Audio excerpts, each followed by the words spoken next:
कल्पना कीजिए कि एक ग्रामीण व्यक्ति जिसका नाम भोला है, उसने अपने रिश्तेदार की हत्या होते अपनी आंखों के सामने देखा, जहां पर उसको चाकू मार के उसकी हत्या की गई थी। तो वो इस चीज़ की शिकायत लेकर थाने पहुंचा और जब उसने पुलिस वालों से ये बात बताई तो पुलिस वालों ने ये कहा कि अगर आपको शिकायत दर्ज करानी है, अगर आपको न्याय चाहिए तो इस संबंध में आपको एक एफआईआर दर्ज करानी पड़ेगी, एफआईआर लिख के देना पड़ेगा। अब भोला आदमी अपने नाम के अकॉर्डिंग एकदम भोला था, वो एफआईआर जैसी चीज़ों के बारे में एकदम से नहीं जानता था। तो चाहे गांव का कोई भोला हो, शहर का लेमैन हो, यूनिवर्सिटी या कॉलेज का कोई स्टूडेंट हो या कोर्ट में प्रैक्टिस कर रहा कोई वकील हो, इन सब से एक राष्ट्र का जिम्मेदार नागरिक होने के नाते और एक समाज का सदस्य होने के नाते यह उम्मीद की जाती है कि वो एफआईआर जैसी एक अत्यंत महत्वपूर्ण चीज़ के बारे में कोई बेसिक नॉलेज जरूर रखेंगे। और आज के इस वीडियो में हम इसी एफआईआर के मेन प्रोविज़न जो कि सीआरपीसी में दिए हुए हैं और बाकी के इसके जो फैक्ट्स हैं उनके बारे में चर्चा करने वाले हैं। तो बिना किसी अनावश्यक भूमिका के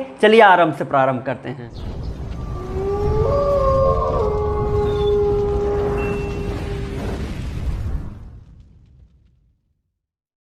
एफआईआर का प्रोविज़न हमारे सीआरपीसी के सेक्शन 154 में दिया गया है, जहां पे ये कहा गया है कि एफआईआर वो फर्स्ट इन्फॉर्मेशन होती है जो किसी भी थाने के पुलिस इंचार्ज के थ्रू कॉग्निजेबल ऑफेंस के सिलसिले में एक इन्फॉर्मेशन मिलने पर, जो कि एक इन्फॉर्मेंट के थ्रू मिलेगी, उसको एक रिटन फॉर्म में रखना, एक जो रिकॉर्ड होता है उसको एफआईआर कहते हैं। इसको फर्स्ट इन्फॉर्मेशन रिपोर्ट इसलिए कहते हैं क्योंकि ये क्रिमिनल लॉ को मोशन में लाता है और ये जो इन्वेस्टिगेशन का प्रोसीडिंग होता है उसको स्टार्ट करने का ये एक पहला पायदान होता है, पहला जरिया होता है। एफआईआर की इस वीडियो में आगे बढ़ने से पहले जो इसका प्रोसीडर है वो जानना आवश्यक है, क्योंकि उसको जानने के बाद ही आगे मैं जो पॉइंट्स आपको बताता जाऊंगा आप उससे रिलेट करते जाएंगे। तो इसमें ऐसा कहा गया है कि जब भी कोई किसी कॉग्निजेबल ऑफेंस के सिलसिले में एक सूचना दाता या इन्फॉर्मेंट के थ्रू कोई सूचना पुलिस इंचार्ज को, जो भी एक पुलिस स्टेशन का होगा, उसको प्राप्त होगी, वो ओरल फॉर्म में भी हो सकती है, रिटन फॉर्म में भी हो सकती है। अगर वो ओरल फॉर्म में है तो वहाँ के पुलिस स्टेशन का जो भी ऑफिसर है उसका ये कर्तव्य बनता है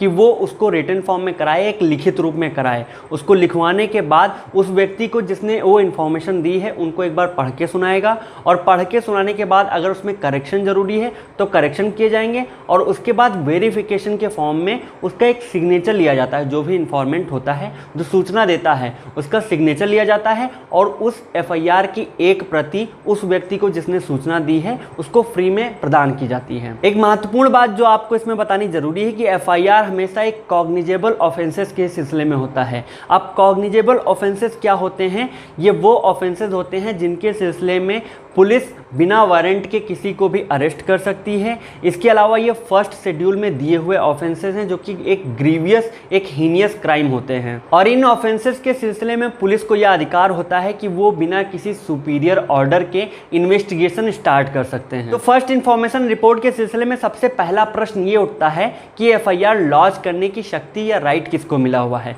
तो इस सिलसिले में हल्लू वर्सेस स्टेट ऑफ एमपी में ये कहा गया था कि एफआईआर कोई भी व्यक्ति लॉन्च कर सकता है, चाहे वो एक्यूज्ड हो, चाहे वो व्यक्ति हो जिसको नुकसान हुआ हो, या कोई विटनेस हो, या फिर इसके अलावा कोई भी व्यक्ति जिसने इसके बारे में सुना हुआ हो, वो इन सिलसिलों में एफआईआर लॉन्च कर सकता है। लेकिन इस पॉइंट में ये आवश्यक है कि एफआईआर में जो भी इंफॉर्मेशन दी गई है वो ऑथेंटिक हो और बोनाफाइड होनी चाहिए। दैट मीन्स कि एफआईआर को लॉन्च करने का राइट वो इन व्यक्तियों को मिला हुआ है, जिनमें सबसे पहले में एग्रीव्ड पर्सन आते हैं जिनको नुकसान हुआ होता है, दूसरे में वो पर्सन आते हैं जो कि विटनेस रहे हैं, उस जगह पे उपस्थित रहे हैं, तीसरे में वो व्यक्ति आते हैं जिन्होंने इसके बारे में सुना हुआ है कि भाई ऐसी कोई घटना हुई है, और चौथे में खुद एसएचओ इस सिलसिले में अगर उसको नॉलेज है या फिर इंफॉर्मेशन मिली हुई है तो वो स्वयं से इसमें एफआईआर लॉन्च करने की शक्ति उनको मिली हुई है। नेक्स्ट पॉइंट एक एफआईआर के एसेंशियल्स या इंग्रेडिएंट्स के बारे में है। सबसे पहली चीज़ इसमें जो भी इन्फॉर्मेंट होगा उसका नाम, पता, उसके पिता का नाम, ईमेल आईडी, फ़ोन नंबर वगैरह।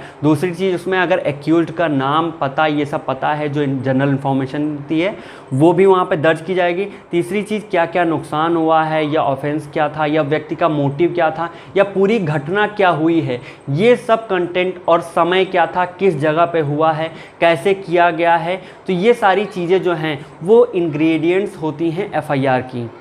नेक्स्ट पॉइंट एफआईआर के एविडेंटरी वैल्यू के बारे में है। तो इसमें यह कहा गया है कि एफआईआर की कोई एविडेंटरी वैल्यू नहीं होती, क्योंकि ये कोई सब्सटेंटिव राइट को प्रोड्यूस नहीं करता। इसको केवल व्यक्ति के जिसने भी इंफॉर्मेशन दी है उसको आगे केस में प्रोसीडिंग्स में कोरोबोरेशन के लिए, या फिर उसको याद दिलाने के लिए कि तुमने क्या इंफॉर्मेशन दी थी उन चीज़ों के लिए, या फिर जो व्यक्ति इन्वेस्टिगेशन कर रहा है उसके लिए एक नोट की तरह, जैसे उसमें एक्यूज्ड कौन है, उसका पता क्या है, फ़ोन नंबर क्या है, ये सब चीज़ें एक इन्वेस्टिगेटिंग ऑफिसर के काम आती हैं। तो उसके एक नोट की तरह यूज किया जा सकता है। लेकिन इंडियन लॉ सिस्टम में यह भी व्यवस्था दी हुई है कि अगर किसी व्यक्ति के एफआईआर दर्ज कराने के कुछ समय पश्चात ही उसकी मृत्यु हो जाती है तो उस एफआईआर को उसका डाइंग डिक्लेरेशन माना जाएगा और इस सिलसिले में इसकी एविडेंटरी वैल्यू हो सकती है। अगला पॉइंट फॉल्स एफआईआर या झूठे एफआईआर के बारे में है कि अगर कोई व्यक्ति किसी मालाफाइड इंटेंशन की वजह से किसी को नुकसान पहुंचाने की इंटेंशन के साथ में कोई एफआईआर जो कि झूठे बेस पे है वो लॉन्च कराता है, दर्ज कराता है, तो उस केस में क्या होना चाहिए। तो इसमें यह व्यवस्था दी गई है कि अगर किसी व्यक्ति ने झूठी एफआईआर दर्ज कराई है तो जो भी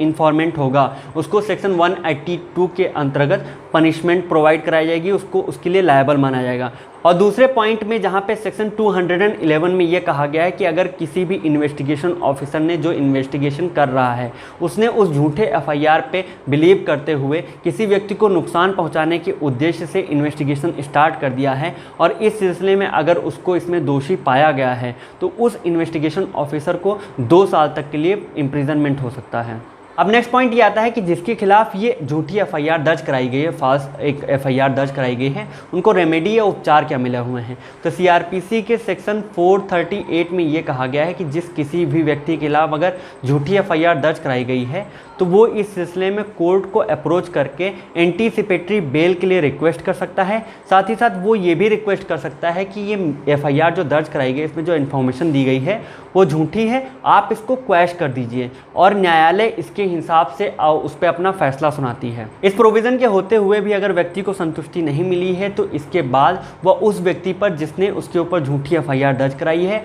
उन पर मानहानि या डिफेमेशन का केस भी कर सकता है। अब बात करते हैं हम इस वीडियो के सेकंड लास्ट पॉइंट के बारे में कि अगर कोई भी पुलिस ऑफिसर एफआईआर लॉन्च करने से मना कर रहा है, रिफ्यूज़ कर रहा है, तो इस सिलसिले में उस व्यक्ति को जो कि एफआईआर दर्ज कराना चाहता है उसके पास क्या अधिकार हैं। एक पुलिस ऑफिसर एफआईआर लॉन्च करने से 2 ही कंडीशन में मना करता है, जिनमें सबसे पहला जो कंडीशन है वो लेजिटिमेट है और जस्टिफाइड है, और दूसरा जो कंडीशन है वो अदर फैक्टर्स पे बेस होता है। लेजिटिमेट और जस्टिफाइड फैक्टर इसलिए है क्योंकि अगर पुलिस ऑफिसर को ऐसा लगता है कि जो भी उसके सामने ये शिकायत लाई गई है वो उसके पहली बात तो जुरिसडिक्शन में नहीं आती, या उनके थ्रू उनमें इन्वेस्टिगेशन करने की उनको शक्ति नहीं मिली हुई है, या फिर वो इतनी सफिशिएंट नहीं है कि उसके सिलसिले में कोई एफआईआर दर्ज कराई जाए, तो इस सिलसिले में एक पुलिस ऑफिसर मना कर सकता है एफआईआर दर्ज करने से। तो इस केस में जो भी इन्फॉर्मेंट है उसके पास 2 ऑप्शन होते हैं। सबसे पहला ऑप्शन ये कि वो सेक्शन 154 के क्लॉज 3 के अंदर में